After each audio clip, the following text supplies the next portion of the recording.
Pastoral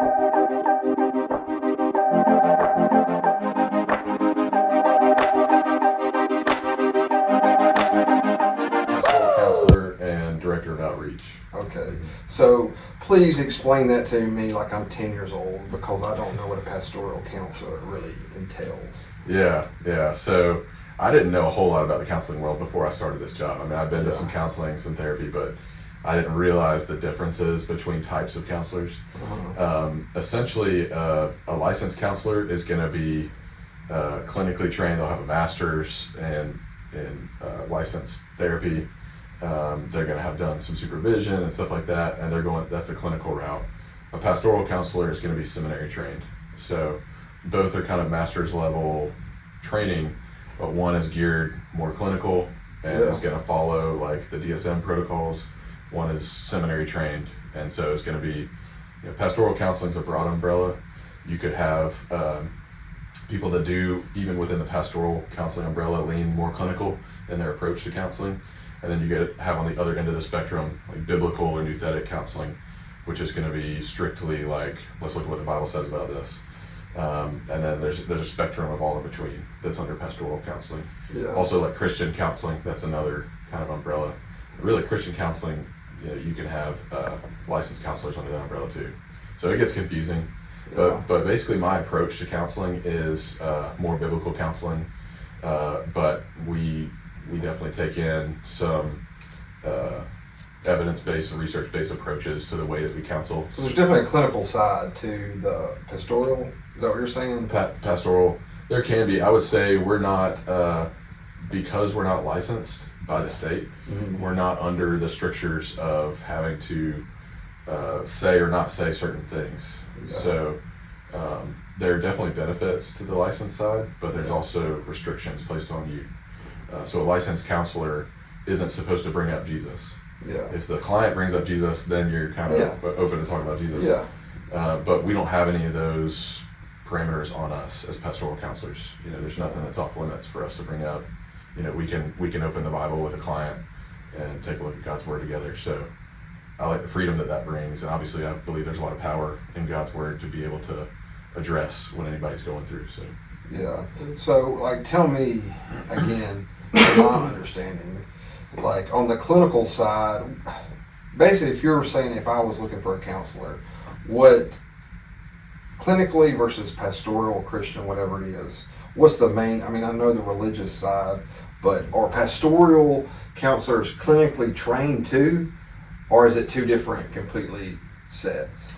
They can be, but by and large, like a blanket statement, pastoral counselors are generally seminary trained. Okay, so they go through like, what is it, theological training? Yeah, it's theological training in seminary. So they'll, they may have a master's in biblical counseling. They may have a master's in Christian counseling. I think Beeson's offering that right now, and a couple of our part-time folks are on that track at Beeson. John has an MDiv, so that's the full Master's of Divinity. It's kind of the highest master's level you can get in seminary. That's what I'm working on. So it's been a minute, but I'm slowly plugging away. And then, or they may even have a PhD or a DMin, Doctor of Ministry, in counseling or some other field. I got you. Also, you said you're the director of outreach, right? Yep, director of outreach. And it's funny, like when I came on, John just kind of said like, all right, what do you want your title to be? Let's talk about your job description. And this was after he hired me. So I was like, well, you hired me. You tell me what it is. You tell me what I'm supposed to do. And he kind of had a vision and a broad idea of where he wanted Unbound Grace to go and how I was going to, help facilitate that. Part of that was the founder partnership. But really, my role is outreach to churches primarily, and also treatment centers, schools, civic organizations, other ministries and counseling organizations. And essentially anyone I approach in my outreach efforts, I'm really offering two things. We want to serve you and we want to equip you. So serving is like offering our services. So when I meet with a church, we want them to know when you have members that are struggling in addiction, and you do, whether you know it or not, our services are free of charge. Please, lean on us as a resource to care for them. we have free counseling, we have support groups. But we also want to equip these churches and organizations to care for their own people. So it's not just us doing it, we want them to participate in it and be educated about addiction and how to care for people that are struggling. So, we do trainings, we do workshops, and then we have the discipleship opportunity with the Path, which is our recovery discipleship program with the Foundry. So we offer every church we meet with the opportunity for their members to come serve and volunteer and serve as guides. Those are our mentors that meet with the Foundry participants on a weekly basis. Yep. Yeah. Yeah, with that whole thing, obviously, we facilitate y'all's group there. You guys are running a group. It's been,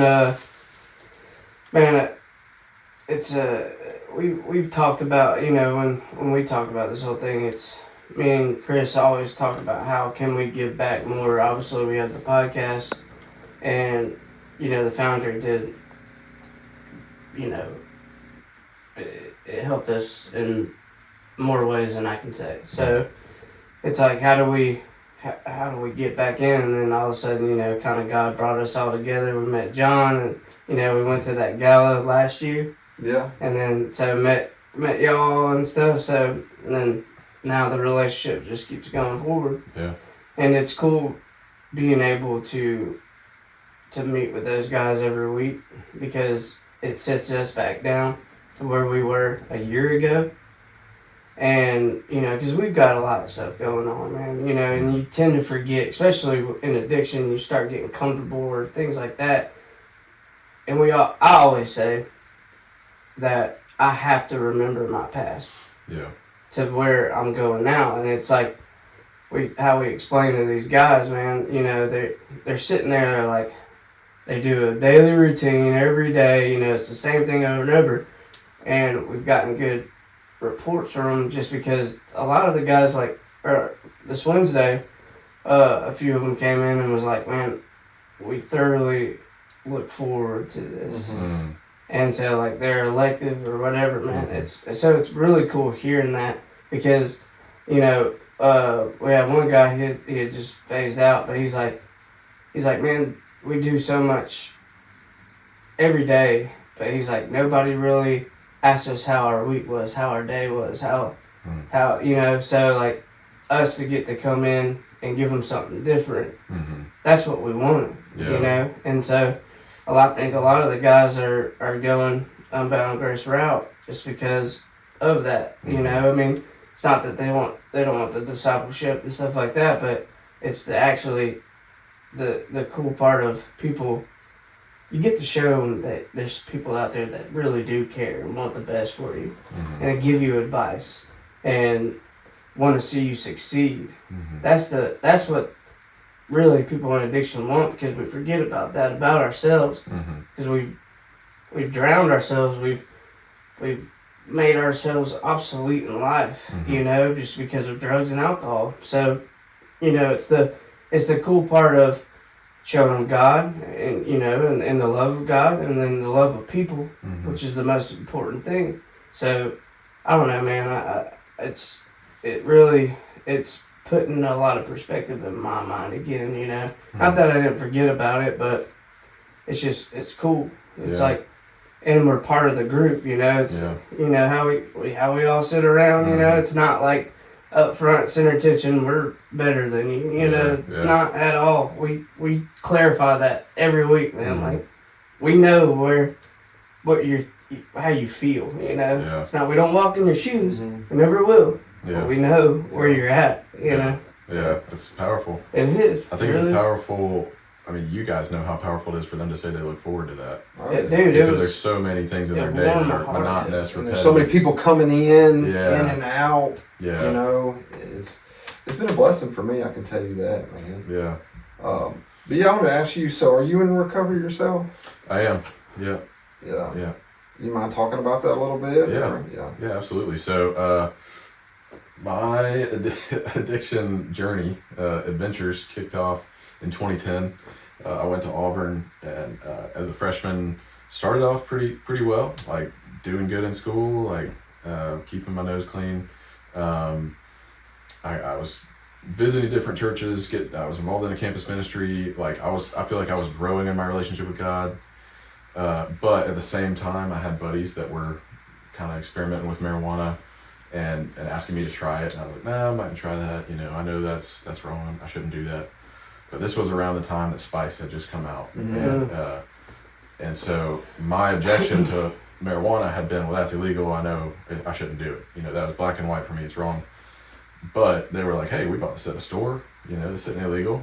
Yes, it says don't ingest this. Don't smoke this. Don't ingest this on the package. But they were like, we bought this at a store. It's legal. Just try it with us. And I was like, okay, whatever. I'll try it. And I still remember, as I was thinking about it, because I was sharing my story recently, I feel like the first time I smoked was maybe a fraction of what Adam and Eve felt when they bit the fruit that they shouldn't have eaten. It was like this toxic mixture of dread and what have I done and euphoria mixed. It was just like, I love this and I know I just did something wrong. And I got high, kind of instantly loved this feeling, this escape that this thing was providing. And I would say over the next few months, it kind of went from being this thing I did recreationally with my buddies to something that I wanted every single day. It wasn't like an occasional thing. It was like, I almost felt like I gotta have it. Yeah. And there's a counselor or an author, I think he's a counselor too, but Ed Welsh has written some great stuff on addiction. He said, all addictions start with I want. And then through small steps, seemingly that we're not even aware of, I want becomes I need. And that was what it was for me, man. It went from being like, I like getting high and this is fun, to I gotta be high to get through my day. And I mean, my sophomore year, I started drinking and it was the same thing. It was like, I love the way this makes me feel. I know I shouldn't be doing this because, I never had control with using, with drinking, whatever. Every time you smoke, you're going to get high, but you can drink and not get drunk, but not me. Like I was always pedal to the floor. Once I started, I couldn't stop. I was really an oblivion drinker, just drink till I black out or pass out. And so my sophomore year, it just became, I'm either drunk or high pretty much every day. So of course that's not cool to live that way, even amongst your friends that are partying. So I start hiding it from my friends, hiding it from my roommates, even my buddies that I'm drinking and using with. I'm going and, like hiding my stash, or I'm like, sketching off to the graveyard next to our apartment at night to like drink or smoke and then going back to our apartment. I'm hiding this from my own buddies. Of course, hiding it from my family, from my girlfriend, really everybody in my life except for these couple guys, and even they don't know the extent. And I quit going to class. My grades started to suffer. I woven this really elaborate web of lies, but it started to unravel. Finally, one night, I ended up drinking too much, and I don't remember a lot of that night, but I woke up in the hospital. My roommates are there. My dad, my brother were there. My parents live in Birmingham, and I was in Auburn, so I was like, why is my dad here? But they told me my roommates had come home and found me unconscious in the bathtub. I was laying there with all my clothes on, with the water running, and it overflowed into the bathroom, into the bedroom, flooded the bedroom, and I was laying down in this bathtub, and the water was right under my nose, and they thought I was dead when they found me. But I guess they were able to tell I was breathing, so they rushed me to the hospital, and that's when they called my dad and my brother, and so that was like the first time my parents really knew, Tyler, something's going on. So they were like, okay, we got to come home from Auburn. We got to figure out what's going on. So I leave and I start living with them and going to addiction counseling. I hated it. I was not taking it seriously at all. I was drinking before I went to this counseling. They never said anything, but like I was definitely drunk in the counseling multiple times. And at this point, like, you throw some depression in the mix. Really feeling sorry for myself. All my friends are still at Auburn and moving on without me, and my girlfriend's there, and I'm here at home living with my parents, and that's depressing. And using any excuse I could to keep drinking, and I ended up one day finally that caught up with me. I got a DUI, and that still was not a wake up call for me. It should have been for sure, but I did not take that seriously, and ended up when I got out of there. Going to my first rehab. My parents were like, okay, this addiction counseling is obviously not working. You're still drinking. So that first rehab, I didn't take seriously. I was still just like total rebellion. I'm going to do what I want to do. Also, some elements of suicidality at this point. Didn't really care if I lived or died. And I mean, I used in that rehab, didn't get caught. When I got out, I think I stayed, I convinced my parents, I'll live in Auburn. This rehab was the reprieve in Opelika. I was like, I'll live in Auburn with my buddies. This is where our recovery community is. We'll go to meetings. We'll do all this stuff. That was such a terrible idea. Because these were guys I met at the reprieve who also were not taking it seriously. And like, we lived together in Auburn, and that was just a terrible, terrible idea. We made it like a week, and then it was just like relapse, like dominoes. But of course, up to this point, I had only ever drank or smoked weed and spice. So all these guys had done a lot harder stuff, things I never tried. So they were like, why don't you try this, try this, try this? I was like, sure, whatever, give it to me. I'll try anything. And, things got a lot worse. Over the next 9 months, I totaled a bunch of cars. I had multiple trips to the hospital. Don't know how I didn't get arrested or get a DUI during that time, but, I spun back up the web of lies. My parents think I'm sober this whole time since rehab. And, on the outside, I think I was maintaining the facade. Like, I was still working a job. I was paying my bills, I think. Probably asked my parents for money here and there, but, because I was spending it on drugs. But I was able to maintain that web of lies. And, who knows if God hadn't intervened, where I'd be almost certainly dead. There was one Friday afternoon that my roommate said, hey, I'm going to Tuscaloosa to score some some heroin, and if I bring it back, will you try it with me? Because that was like the one thing we hadn't tried. And I was like, sure. I'd always been afraid of heroin because I knew, I had so many friends that had died from it, that, were so addicted to it. And I knew the risk of overdose was high, especially with the way that I used anything. But at this point, I don't care if I live or die. So I'm like, sure, whatever, my life is worthless. I just want to go out in a ball of flames. So he goes that Friday to get to Tuscaloosa. He's coming home on Sunday with the heroin.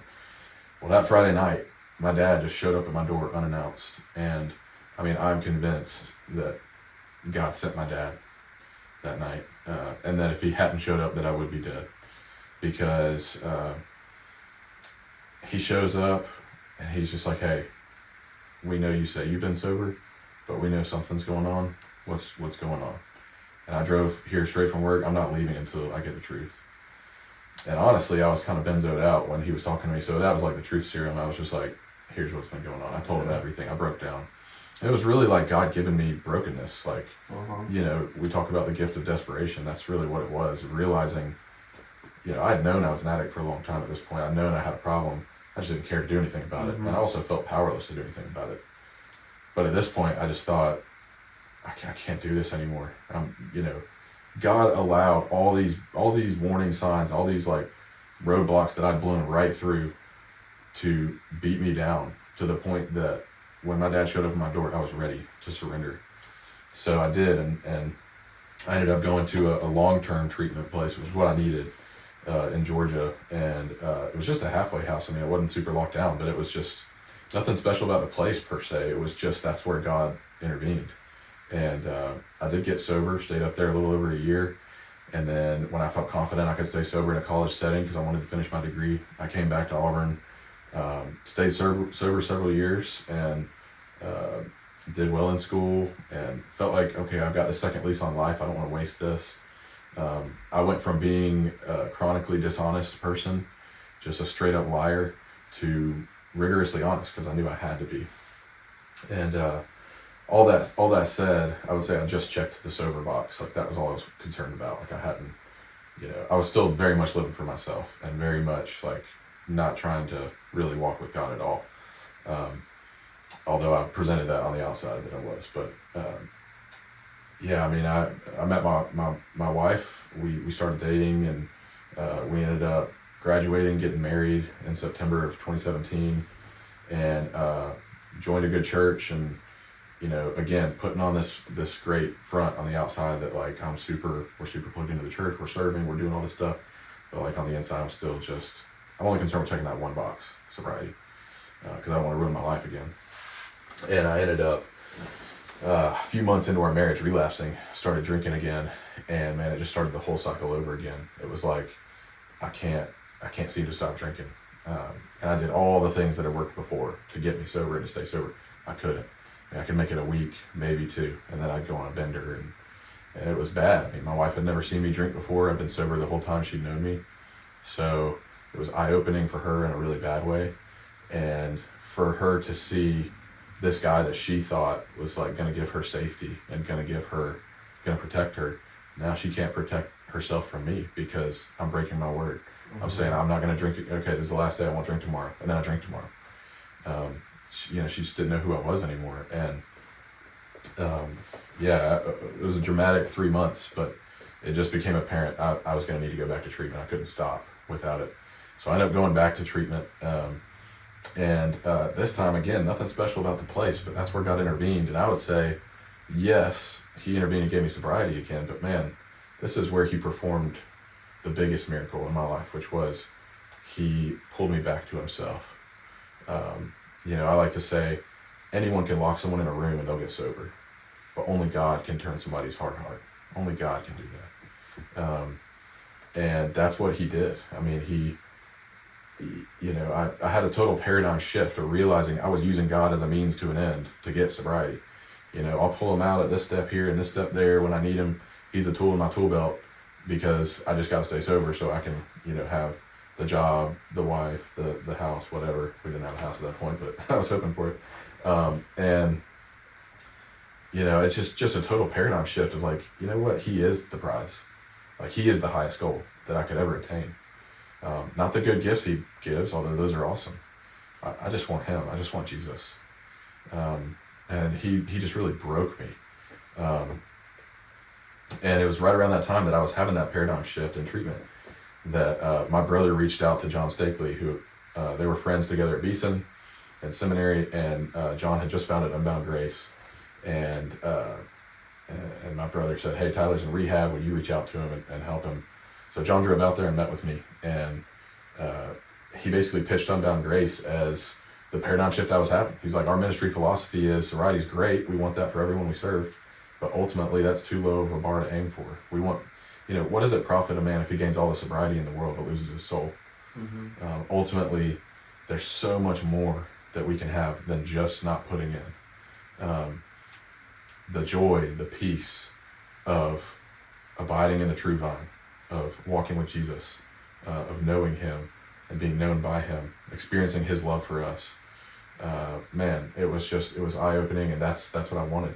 So John counseled and discipled me over the next year after I got out, and counseled my wife and I as well, helped us heal from a lot of the stuff that I put us through. At the same time, I felt a call to ministry, which was weird because I was, in rehab, and look at my rap sheet, look at what I've done, like how could God ever use a guy like me? But, obviously for the sake of time, I'm skipping over a lot of war stories, but I've been down through there, put a lot of people down through there, drug my family through the ringer. How could God ever use me? And yet I just thought, okay, I'll give this a shot. And I started taking seminary classes, and a couple of years later, I'm working odd jobs and stuff, but a couple of years later, John asked me to come on board with Unbound Grace. And that was where I thought, I told myself I'm never going to work in the recovery field. It's too dark. It's too heartbreaking. I, lost track of the friends I've lost to this thing years ago. I don't want to work in this field. But what ultimately changed my mind about coming to Unbound Grace is that, what John had pitched to me, which is like, we're not just about sobriety, more than mere sobriety. We want people to have true life, like in this life and the next. It's not just about eternal salvation, although that's huge. Obviously, that's the most important thing. But it's also like, what kind of quality of life can you have if you're just sober, if you're just white knuckling it? That's what I was, and I was miserable. The depression never went away. And all of a sudden, now that I have Jesus, it's like sobriety is one of many good fruits that I'm bearing just from being a part of Him. There's nothing special about me. I'm still the chief of sinners, to the nth degree. But it's not the substance of my faith, it's the object of my faith. It's Him. He's changed me. He's changed my life. And so that changed my mind about Unbound Grace. We're really, we are an addiction recovery ministry. We help a lot of people get and stay sober in the context of real life, whether that's pre-treatment, post-treatment, instead of treatment. But ultimately, we're a discipleship ministry. We want to help people learn to walk with Jesus. What does it mean to follow Jesus? What does it mean? How do you read your Bible? How do you study your Bible? What does it mean to look to Jesus instead of trying to pull myself up on my bootstraps when I have a craving? All those types of things. So that's what got me pumped about this ministry. So I've been here for 4.5, coming up on 5 years. Been sober for coming up on 7 years in May. I have a wonderful wife who's so gracious, so lovely, constantly points me to Jesus, just so gracious and forgiving. And then I have 2 wonderful boys. Levi is 2 and Owen is 5 months. So yeah, man, God has blessed me, and I deserve to be dead in a ditch, but he has, to use an Old Testament reference, he has picked me up and seated me at the king's table where I don't belong. Yeah, man. That's awesome, dude. That's awesome, man. Well, man, we appreciate you sitting down with us, dude. We really do. I know it will take you down there through it, but I know Chase and I, we're thankful for Unbound Grace, you know, and the people. I mean, Unbound Grace is not anything without you, John, Cameron. Probably leaving some people out, you know, with that, but I don't necessarily know all those people, you know, but I know this relationship and kind of how you've entrusted us to do some things, you know, with this. We don't take that lightly. We'll put it that way, man. We're so grateful for you guys. Yeah, man. And just thank you for sitting down with us, man. Hey, y'all, show Tyler some love. You know, we finally wrangled him in here and got him to sit down with us, you know. So, but anyway, cool, dude. Yeah. Thanks, buddy. Thank you so much. Yeah, man. Appreciate it. Yeah. Thank you, buddy. Yeah. My watch died too. Boom, that's 10:40, dude. Yeah.